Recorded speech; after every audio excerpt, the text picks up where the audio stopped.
Hello guys, yes mathematic पाठशाला में आपका स्वागत है।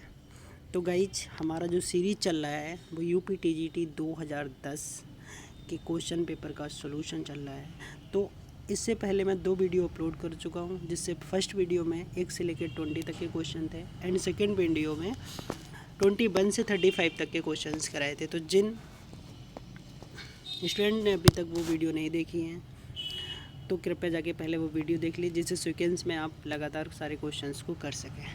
तो आइए गाइस शुरू करते हैं।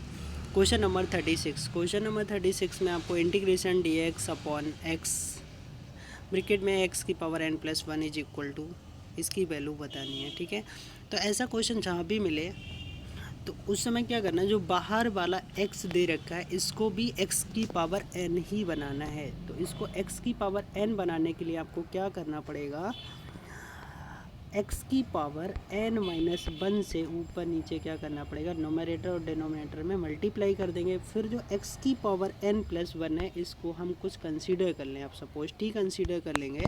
जब t कंसीडर करेंगे उसका डेरिवेटिव कर लें। ठीक है, तो यहाँ से सबसे पहले क्या कर दिया, ऊपर नीचे x की पावर n-1 से मल्टीप्लाई कर दिया। तो नीचे ये x तो पहले से ही था तो x n हो गया। अब x की power n equal to T हो गया तो x की power n equal to t-1 हो जाएगा। तो यहाँ से डेरिवेटिव कर लेंगे, पावर आगे आ जाएगी, ये हो जाएगा। अब हमें क्या निकालना है, x की पावर n-1, ये हमारा नोमरेटर में दे रखा है तो ये हो गया। यहाँ से 1/n नीचे आ जाएगा। अब ये जो वैल्यू है एक ये और ये दोनों वैल्यू उठा के क्या करेंगे, इस क्वेश्चन में पुट कर देंगे। और क्वेश्चन में पुट करने के बाद इसका क्या कर लेंगे, डायरेक्ट पार्शियली फ्रैक्शन कर लेंगे। पार्शियल फ्रैक्शन में क्या होता है, अगर 2 टर्म है ऊपर कांस्टेंट है तो आप छोटा टर्म इधर लिखिए, बड़ा टर्म इधर लिखिए, जिससे कि आपका नेगेटिव ना आए। अब इसका आप सॉल्व करेंगे तो फिर से आपको यही लाइन मिल जाएगी। अब ये अलग अलग कर लेंगे तो 1/x का इंटीग्रेशन आपको पता है log x होता है तो ये log में आ जाएगा। ये log m-n क्या होता है, log m/n होता है, ये हो जाएगा। अब t इक्वल टू आप क्या कंसीडर किए थे, t इक्वल टू आप कंसीडर किए थे x की पावर n+1। अब यहाँ से वैल्यू उठा के वहाँ पे लास्ट में पुट कर दीजिए। जब यहाँ से अब t-1 जो हो जाएगा वो आपका क्या हो जाएगा, x की पावर n हो जाएगा और t इक्वल टू x की पावर n+1। तो ये फर्स्ट क्वेश्चन का सोल्यूशन हो जाएगा। आइए गाइस अगला क्वेश्चन शुरू करते हैं। क्वेश्चन नंबर 37 में आपसे एलसीएम पूछा है। एलसीएम में क्या होता है, लीस्ट कॉमन मल्टीपल। ठीक है, लीस्ट कॉमन मल्टीपल। ठीक है, अब यहाँ पे आपको 2 ठीक है इक्वेशंस दे रखे हैं, क्यूबिक इक्वेशन है, एक ये दे रखा और ये एक। अब इनके सबसे पहले क्या करना है, फैक्टर करना है। और फैक्टर करने में क्या करते हैं, सिंपली फैक्टर हो जाएंगे इनके। तो फर्स्ट वाले में देखो x² कॉमन कर लिया, उसके बाद लास्ट के 2 टर्म 1 कॉमन कर लिया। अब यहाँ पे x+1 है और यहाँ भी x+1 है, इसको बाहर निकाल दिया। ठीक है, ये आ गया। ऐसे ही इसका भी x² कॉमन कर लो, अंदर x+2, यहाँ पे 1 कॉमन कर लो x+2, तो ये आ गया। अब जो ये आए हैं दोनों के फैक्टर, इन फैक्टर को ध्यान से देखेंगे। यहाँ पे x² + 1 है, यहाँ भी x² + 1 है, दोनों की सेम पावर है। अगर सेम है तब तो वही लिख दो, नहीं तो हम क्या करते हैं, जो बड़ा पावर होता है उसको लिखते हैं, बड़ी पावर इसको लिखते हैं। ठीक है, तो ये x+1 आ गया। अब x+1 यहाँ 1 पावर है और इस वाले में x+1 की कोई भी पावर नहीं है, तो बड़ी पावर कितनी हो गई, 1 हो गई, तो हमने 1 को लिख लिया। ठीक है, अगले वाले में x+2 है तो x+2 लिख लिया। आपको पता है एलसीएम करते समय किसी भी ठीक है रूट्स को हम छोड़ते नहीं हैं, सारे के सारे लिखते हैं, बट जो मैक्सिमम होता है वही पावर हम लिखते हैं। ठीक है, तो यहाँ पे ये इसका क्या हो जाएगा, ओनली एलसीएम हो जाएगा। अगला क्वेश्चन 38 में equation of the sphere which passes through the origin. एक ऐसा स्फीयर है जो ओरिजिन से पास हो रहा है and the point of intersection of plane. और ये point of intersection of plane, एक प्लेन दे रखा है आपके लिए, और प्लेन जहाँ पे एक्सिस को क्या करेगा, इंटरसेक्ट करेगा, वहाँ से ये जो स्फीयर है वो पास होके जा रहा है। तो उस स्फीयर की इक्वेशन क्या होगी वो निकालना है। तो सबसे पहले जनरल इक्वेशन ऑफ स्फीयर लिख लेंगे, x² + y² + z² + 2ux + 2by + 2wz + d = 0। और ये आपके लिए प्लेन दे रखा है। तो इस प्लेन का सिंपली देखो, सबसे पहले मैं क्या करता हूँ, एक जनरल वे में बना के दिखाता हूँ ये प्लेन। ठीक है, तो इसके अपॉन में क्या लिखा था, a लिखा था, यहाँ b लिखा था, यहाँ c लिखा था। अर्थात x एक्सिस पे जो इंटरसेप्ट कट रहा है वो कितना कट रहा है, ए कट रहा है। बाई एक्सिस पे इंटरसेप्ट बी है और जेड एक्सिस पे इंटरसेप्ट सी है। तो यहाँ पे ए हो गया, ये बी हो गया और ये सी हो गया। तो इनका जो प्लेन बना है ये, इसके ए पॉइंट के कोऑर्डिनेट, बी पॉइंट के कोऑर्डिनेट और सी पॉइंट के कोऑर्डिनेट, और ये ओरिजिन है। बट इसका फिगर जब हम सर्किल बनाएंगे तो इस तरह से शो नहीं करना है, वो इस तरह से आपको शो करना है जनरल। वो मैंने समझाने के लिए सिर्फ आपको ये बनाया है। जनरल फिगर ये होगा।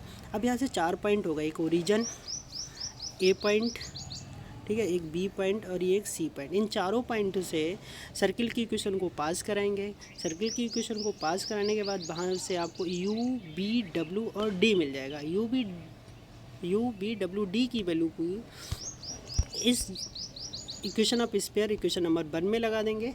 और इक्वेशन 1 में लगाने के बाद यहाँ से क्या कर लेंगे, यू, बी, डब्ल्यू, डी की वैल्यू निकाल लेंगे। पहले 0 0 से पास कराया तो डी 0 मिल गया, ठीक है। ए से पास कराया तो U equal to minus a/2। Similarly B से पास कराएंगे माइनस b/2 और सी से पास कराएंगे तो माइनस c/2। और ये चारों वैल्यू उठा के इक्वेशन फर्स्ट में रख देंगे तो ये इसकी क्या आ जाएगी, जनरल इक्वेशन आ जाएगी, ठीक है। तो ध्यान रखना, ये बहुत मोस्ट इंपॉर्टेंट है क्वेश्चन, इसको ओरली याद रख लेना, ठीक है।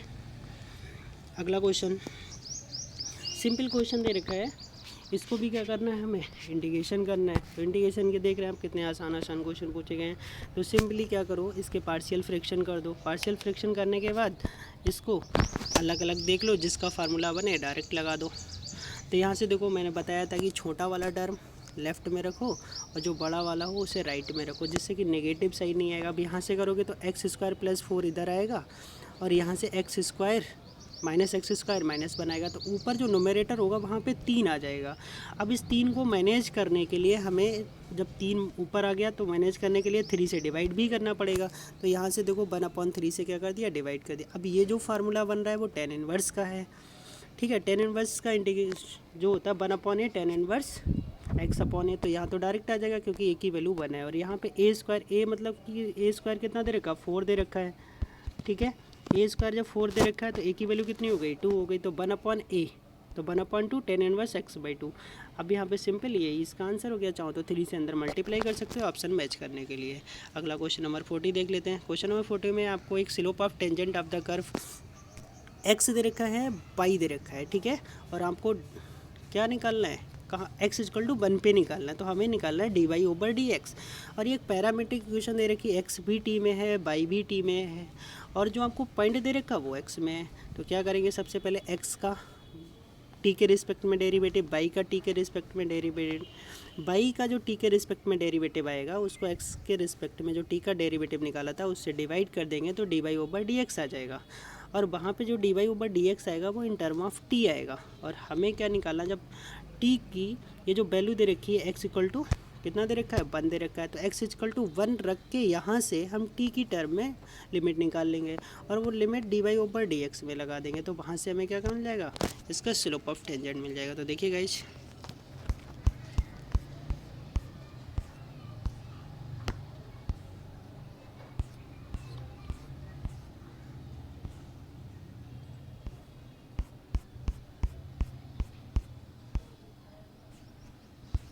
अगला क्वेश्चन नंबर 41। तो यहाँ पे गाइज क्या हुआ है, क्वेश्चन नंबर जो 31 है उसका सलूशन नहीं दिया गया है।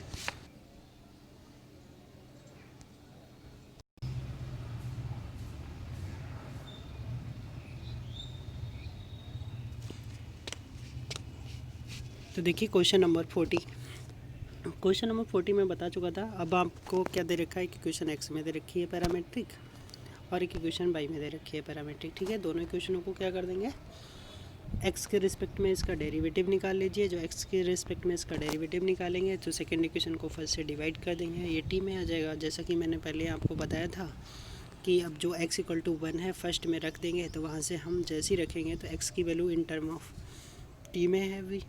अब यहाँ पे x की वैल्यू 1 लगा देंगे तो t = 0 मिल गया, और t = 0 यहाँ लगा देंगे तो dy/dx कितना मिल जाएगा, आपको 0 मिल जाएगा। अर्थात इसका जो डेरिवेटिव आएगा वो 0 आ जाएगा, अर्थात स्लोप कितना हो जाएगा, 0।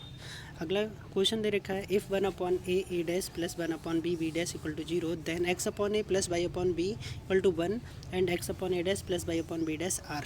तो आपको कंडीशन दे रखा है क्या होगा, क्या होगा मतलब इनके बीच दोनों पैरेलल्स होंगे, या inclined at 30 degree each other, perpendicular to each other, inclined at 60 degree each other. तो सबसे पहले क्या करेंगे, ये तो आपको क्वेश्चन में गिवन है, ठीक है। और ये लाइन और ये दो लाइनें दे रखी हैं, इन दोनों लाइनों का क्या निकाल लीजिए, स्लोप निकाल लीजिए। जब इन दोनों लाइनों का स्लोप निकालेंगे तो देखिए क्या हो जाएगा, इसका स्लोप क्या होता है, सिंपल कोई भी इक्वेशन होती है, माइनस एक्स का कोफिशिएंट अपॉन, ठीक है, बाई का कोफिशिएंट। तो एक्स का कोफिशिएंट अपॉन बाई का कोफिशिएंट निकाला तो कितना आ गया, माइनस बी अपॉन ए। सेम ऐसा ही है, बस डैश का डिफरेंस है तो सिमिलरली करके लिख दिया। अब दोनों में ये इक्वेशन आपको क्वेश्चन में दे रखा था, इसका एलसीएम ले लीजिए और क्रॉस मल्टीप्लाई करके ये इक्वेशन बन जाएगी। जब क्रॉस मल्टीप्लाई करके ये इक्वेशन बना लेंगे आप, तो यहाँ से A dash equal to B dash हो गया, और यहाँ से ए डैश यहाँ से नीचे पहुँचा दिए बी डैश के, तो ये इक्वेशन आ गई। अब हम देख रहे हैं B upon B dash first slope था, और ये A upon A dash B slope था, तो ये एक m1 और एक m2, m1 m2 की मल्टीप्लाई कितनी आ गई, -1, और m1 दो स्लोप्स की मल्टीप्लाई अगर -1 आती है तो वो एक दूसरे के कैसे होते हैं, परपेंडिकुलर, अर्थात ये दोनों आपस में एक दूसरे के कैसे होंगे, परपेंडिकुलर होंगे, ठीक है। अगला क्वेश्चन नंबर 43 देख लेते हैं। यहाँ पे 0 से पाई मॉड साइन क्यूब थीटा का क्या पूछा है, इंटीग्रेशन पूछ लिया है। तो आपको पता है कि साइन मॉड थीटा जो होता है वो कितना होता है, साइन थीटा होता है, ठीक है। तो इसका सिंपली 0 से पाई के बीच में क्या कर लेना, इंटीग्रेट कर लेना। तो साइन क्यूब थीटा को दो पार्ट्स में तोड़ लीजिए, sign theta into sine square theta, sign theta into sine square theta में तोड़ेंगे, और साइन स्क्वायर थीटा को फिर से क्या कर दीजिए, ब्रेक कर दीजिए, किसमें, 1 minus cos square theta. Cos theta को यहाँ टी मान लीजिए, कॉस थीटा का minus sine theta into D theta is equal to कितना हो जाएगा, डी टी हो जाएगा। तो थीटा इजकल टू 0 लगाएंगे तो टी इजकल टू कितना मिल जाएगा, 1, और थीटा इजकल टू पाई लगाएंगे तो टी कितना मिल जाएगा, -1 मिल जाएगा, ठीक है। यहाँ से लिमिट चेंज हो गई। अब लिमिट चेंज करने के बाद ये इक्वेशन आ गई, और इसका सिंपल इंटीग्रेट करेंगे और यहाँ पे वैल्यू लगा देंगे, और वैल्यू लगाने के बाद क्या हो जाएगा, ये इसका आंसर हो जाएगा।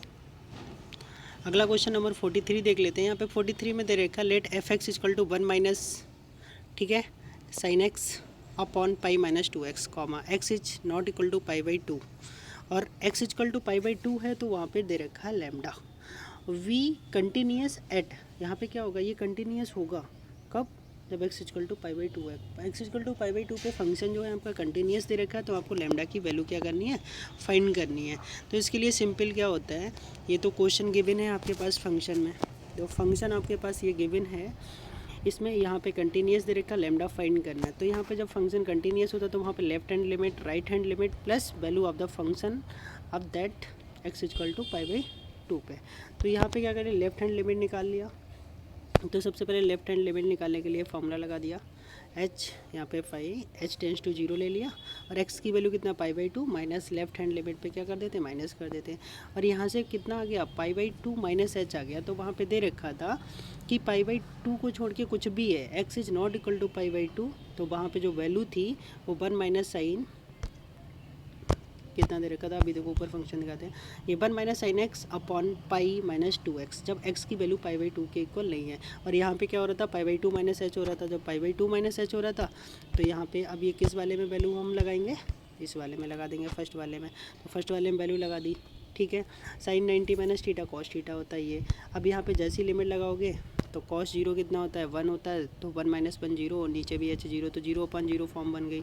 तो वही एल हॉस्पिटल रूल से है, एल हॉस्पिटल रूल से हम क्या करेंगे, इसको सॉल्व कर देंगे, ठीक है। एल हॉस्पिटल रूल से इसको सॉल्व करेंगे तो 1 का 0, कॉस का कितना हो जाएगा, साइन हो जाएगा, आगे नेगेटिव लगा है तभी वो क्या हो जाएगा, पॉजिटिव हो जाएगा, और h इक्वल टू 0, साइन 0 की वैल्यू क्या हो जाएगी, 0, तो ये क्या हो जाएगा 0/2, और 0/2 कितना हो जाएगा, 0, तो यहाँ से लैम्डा की वैल्यू कितनी आ जाएगी, 0।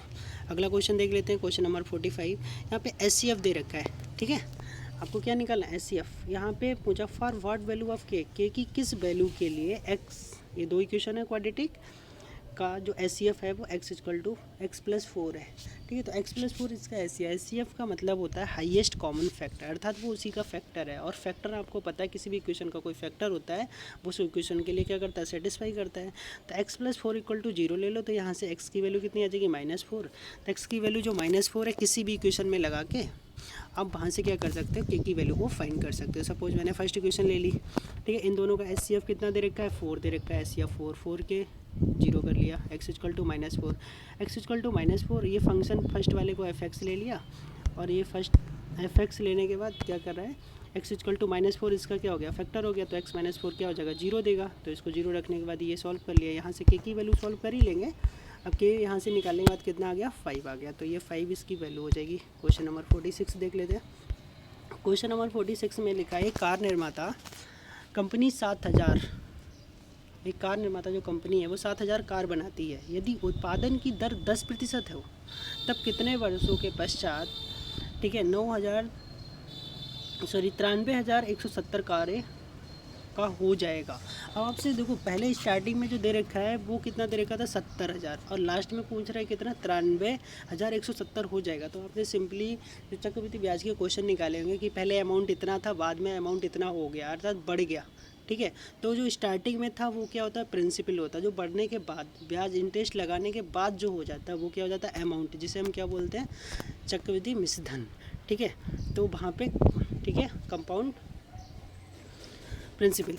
तो यहाँ पे ये कंडीशन देखेंगे तो 7000 तो स्टार्टिंग का है, तो वो क्या हो जाएगा P हो जाएगा, और 93,000 बोला हो जाएगा तो ये क्या हो जाएगा A बन जाएगा। और R कितना दे रखा है 10%, तो कितनी सालें लगेंगी अर्थात कितने ईयर्स के पश्चात। तो आपको फार्मूला सिंपल पता है क्या होता है, ये क्वेश्चन में P दे रखा है, R पता है, A पता है, by formula A P 1 + R/100 की पावर n। यहाँ पे सबकी वैल्यू लगा दीजिए, कट कर लीजिए। कट करने के बाद यहाँ से कटेगा, ऊपर 7 से या ऊपर नीचे कट कर दीजिए 7 से, तो 1,1,331/1000, ये 11 ऊपर 11 का क्यूब है और नीचे कितने का क्यूब है 10 का क्यूब है। तो यहाँ पे दोनों के बेस क्या होगा सेम होगा, जब बेस सेम होते तो पावर्स भी सेम कर देते। तो यहाँ से n = कितना हो जाएगा 3 ईयर्स, अर्थात 3 साल बाद कंपनी की जो कारों की संख्या है वो 93,000 समथिंग हो जाएगी, ठीक है। अगला क्वेश्चन दे रखा है if the normal to the curve y = fx at the point, इस पॉइंट पे 3,4 पे निकालना है, makes an angle 3π/4 of the positive x axis, then f'3 = simple सा क्वेश्चन दे रखा है। तो यहाँ पे क्या करेंगे मेक्स नॉर्मल, ठीक है, normal makes angle 3π/4 with positive x axis, y = fx कोई फंक्शन है, इसका जब डेरिवेटिव निकालेंगे तो dy/dx = कितना हो जाएगा, मतलब लिखने का नोटेशन है केवल, दोनों का मीनिंग एक ही है। अब make an angle tangent of curve, तो टेंजेंट जो होता है और ये ऊपर दे रखा था नॉर्मल के लिए दे रखा था, तो हमेशा नॉर्मल क्या होता है दोनों की जो प्रोबेबिलिटी होती है उनका प्रोडक्ट कितना होता है -1 के इक्वल होता है। तो ये वाला और ये दोनों क्रॉस मल्टीप्लाई में अगर इधर से इधर लाएंगे तो वो -1 के इक्वल हो जाएगा। तो ये कंडीशन लगा लियो, 3π/4 जो होता है वो -1 होता है, तो -1/1 करेंगे तो वो कितना हो जाएगा 1 हो जाएगा। तो f'(x) = जो आ गया आपका, तो f'(x) जो हुआ वो कितना हो गया 1 हो गया। तो f'(x) एक कांस्टेंट फंक्शन हो गया। अब यहाँ से 10 की पूछे, f'10 पूछे, 100 पूछे, 100 पूछे, उस पर कोई भी फ़र्क नहीं पड़ेगा, तो वो कितना आ जाएगा 3 आ जाएगा। क्वेश्चन नंबर अगला देख लेते हैं, क्वेश्चन नंबर 1, ठीक है। Particle acted on by 2 forces, एक ये फोर्स दे रखा है और एक ये फोर्स दे रखा है, ठीक है। इन दोनों फोर्सेस की वजह से तो ये और ये दोनों फोर्सेस को क्या कर लेंगे हम ऐड कर लेंगे, तो हमें रिजल्टेंट फोर्स पता चल जाएगा। एक पॉइंट ये दे रखा है और एक पॉइंट ये दे रखा है, ठीक है। तो वो हमें डिस्प्लेसमेंट निकालना होता है। तो डिस्प्लेसमेंट अगर इस पॉइंट से इस पॉइंट पे जा रहे हो तो कितना डिस्प्लेसमेंट हुआ, तो लास्ट वाले पॉइंट से पहले वाले पॉइंट को माइनस कर देंगे, तो यहाँ से यहाँ तक क्या मिल जाएगा d मिल जाएगा, और इन दोनों फोर्सेस को ऐड कर लेंगे तो यहाँ से क्या मिल जाएगा f मिल जाएगा।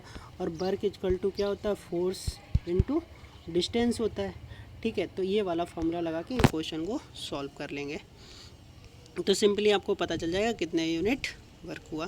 द टोटल वर्क क्या W = F × D। तो अभी मैंने बोला था कि दोनों फोर्सेस को क्या कर लेंगे ऐड कर लेंगे, और पॉइंट्स में क्या करेंगे लास्ट वाले पॉइंट से पहले वाले पॉइंट को माइनस कर लेंगे, तो यहाँ से D मिलेगा, ऊपर वाले से F मिल गया, दोनों का डॉट प्रोडक्ट कर लेंगे। डॉट प्रोडक्ट में ओनली I का I से होगा, और सेम I.I 1 होता है, बाकी अदर के साथ डॉट क्या होता है 0 होता है, इसलिए सेम का सेम के साथ ही किया जाएगा। और ये क्रॉस मल्टीप्लाई वही इनका प्रोडक्ट कर लेंगे। प्रोडक्ट करने के बाद यहाँ 32 - 1 कितना आ जाएगा 31 यूनिट इसका वर्क आ जाएगा, ठीक है। अगला क्वेश्चन कर लेते हैं, if a + b + c = pi then tan² a/2 + tan² b/2 + tan² c/2 is always क्या होगा <<1 > 1 > 1 = 0 या = -1। अब हमेशा ध्यान रखना अगर a + b + c equal to pi दे रखा है, तो हमेशा tan square A by two plus tan square B by two plus tan square C by two क्या होगा, ग्रेटर देन 1 होगा। ठीक है, ग्रेटर देन इक्वल टू 1 होगा। और यहाँ पे टेन के साथ ही नहीं है, यहाँ पे टेन भी हो सकता है, साइन भी हो सकता है, कॉस भी हो सकता है, अर्थात तीनों ट्रिग्नोमेट्रिक जो रेशियो होते हैं उनमें अगर इनके स्क्वायर्स का सम दिया है, ठीक है, और angle A plus B plus C equal to pi दिया है, तो हमेशा उनका जो सम होगा वो ग्रेटर देन इक्वल टू 1 होगा। इस चीज़ को आगे ध्यान रखेंगे, डायरेक्ट फार्मूले की तरह यूज़ कर सकते हैं। क्वेश्चन नंबर 50 में देखिए, आपको एक मैट्रिक्स दे रखा है 1 minus tan theta by two minus tan theta by two और 1, और यहाँ पे ए बी इक्वल टू आपको क्या दे रखा है, आई दे रखा है, अर्थात इन दोनों एक दूसरे के कैसे हैं, ये मतलब इन्वर्स में दे रखे, तभी दोनों का प्रोडक्ट कितना हो गया, यूनिट हो गया। अब ये दे रखा आपसे पूछा गया तब बी क्या होगा, तो हम पहले ए को सॉल्व कर लेते हैं। ठीक है, क्रॉस मल्टीप्लाई करके जैसे ही मैट्रिक्स को सॉल्व करते हैं इससे इसका, और ये माइनस सहित ये plus 1 plus tan square theta क्या हो जाएगा, सेक स्क्वायर थीटा हो जाएगा। और ए बी इक्वल टू आपको पहले से ही पता था कितना, यूनिट दे रखा, तो B equal to I upon A हो जाएगा, और ए की वैल्यू कितनी थी, सेक स्क्वायर, सेक ऊपर जाके कितना हो जाएगा, कॉस स्क्वायर हो जाएगा, अर्थात I into cos square theta, तो बी कितना हो गया, I into cos square theta. Question हमारा अभी 41 छूट गया था, वो यहाँ पे कर लेते हैं। If F square plus G square equal to C दे रखा है क्वेश्चन में, एंड एक इक्वेशन दे रखी है, स्टैंडर्ड इक्वेशन है X square plus Y square plus 2gx plus 2f/+ plus C equal to 0, represent करेगी, किसको करेगी, एक circle of radius g, a circle of radius f, a circle of diameter c, a circle of radius 0। तो ये standard equation है, तो इसकी radius का फॉर्मूला आपको पता होना चाहिए क्या होता है। तो पहले तो ये कंडीशन आपके पास गिवन थी, लिख लिया, ये स्टैंडर्ड इक्वेशन है सर्किल की। ठीक है, तो यहाँ से इसकी रेडियस का फॉर्मूला क्या होता है, under root F square plus G square minus C, और यहाँ पे आपको F square plus G square जो दे रखा है वो कितना दे रखा, सी, तो सी माइनस सी कितना हो जाएगा, 0, तो आर इक्वल टू कितना आ जाएगा, 0 आ जाएगा। ठीक है गाइज, तो यहाँ से आपके आज कितने हो गए, 36 से लेके 50 तक क्वेश्चन करा दिए। तो गाइज यूपी टीजीटी 2010 के 1 से लेके 50 तक क्वेश्चन हो गए हैं, जिसके मैंने अभी first second third 3 video upload कर दिए हैं। ठीक है, तो गाइज उम्मीद करते हैं अगर आपको वीडियो अच्छा लगा हो तो प्लीज़ लाइक करें, सब्सक्राइब करें, शेयर करें एंड कमेंट करें। ओके गाइज, आगे मैं इसी तरह से सारे वीडियो अपलोड कर दूँगा, आप 1 बाय 1 देखते रहिए। Thank you.